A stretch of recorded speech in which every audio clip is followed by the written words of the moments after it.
Son, Chapter 2. Mr. Bennet was among the earliest of those who waited on Mr. Bingley.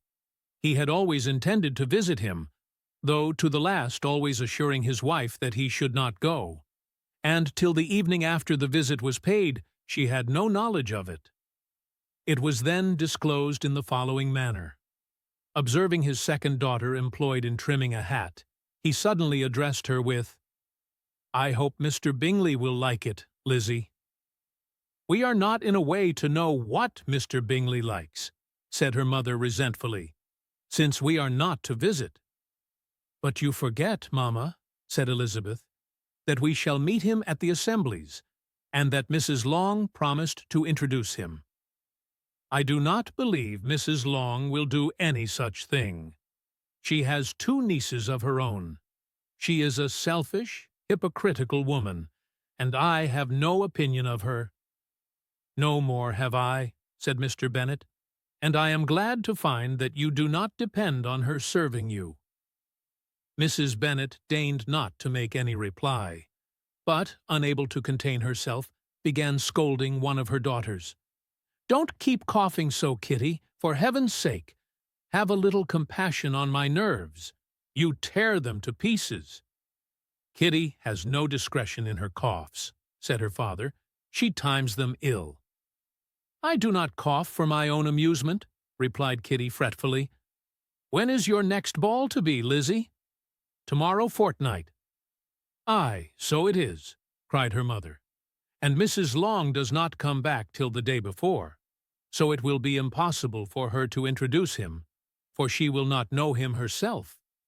Then, my dear, you may have the advantage of your friend, and introduce Mr. Bingley to her." "Impossible, Mr. Bennet, impossible when I am not acquainted with him myself. How can you be so teasing? I honor your circumspection. A fortnight's acquaintance is certainly very little. One cannot know what a man really is by the end of a fortnight. But if we do not, then, tour somebody else will. And after all, Mrs. Long and her daughters must stand their chance. And therefore, as she will think it an act of kindness, if you decline the office, I will take it on myself." The girls stared at their father. Mrs. Bennet said only, "Nonsense! Nonsense!" "What can be the meaning of that emphatic exclamation?" cried he. "Do you consider the forms of introduction, and the stress that is laid on them, as nonsense? I cannot quite agree with you. There! What say you, Mary? For you are a young lady of deep reflection, I know, and read great books, and make extracts." Mary wished to say something sensible, but knew not how. "While Mary is adjusting her ideas," he continued, "let us return to Mr. Bingley." "I am sick of Mr. Bingley," cried his wife. "I am sorry to hear that. But why did not you tell me that before? If I had known as much this morning, I certain lie would not have called on him. It is very unlucky, but as I have actually paid the visit, we cannot escape the acquaintance now." The astonishment of the ladies was just what he wished, that of Mrs. Bennet perhaps surpassing the rest, though when the first tumult of joy was over, she began to declare that it was what she had expected all the while. "How good it was in you, my dear Mr. Bennet! But I knew I should persuade you at last.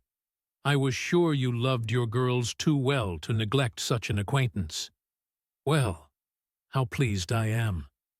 And it is such a good joke, too, that you should have gone this morning and never said a word about it till now." "Now, Kitty, you may cough as much as you choose," said Mr. Bennet, and as he spoke, he left the room, fatigued with the raptures of his wife. "What an excellent father you have, girls," said she when the door was shut. "I do not know how you will ever make him amends for his kindness, or me either, for that matter. At our time of life it is not so pleasant, I can tell you, to be making new acquaintances every day, but for your sakes we would do anything. Lydia, my love, though you are the youngest. I dare say Mr. Bingley will dance with you at the next ball." "Oh," said Lydia stoutly, "I am not afraid, for though I am the youngest, I'm the tallest."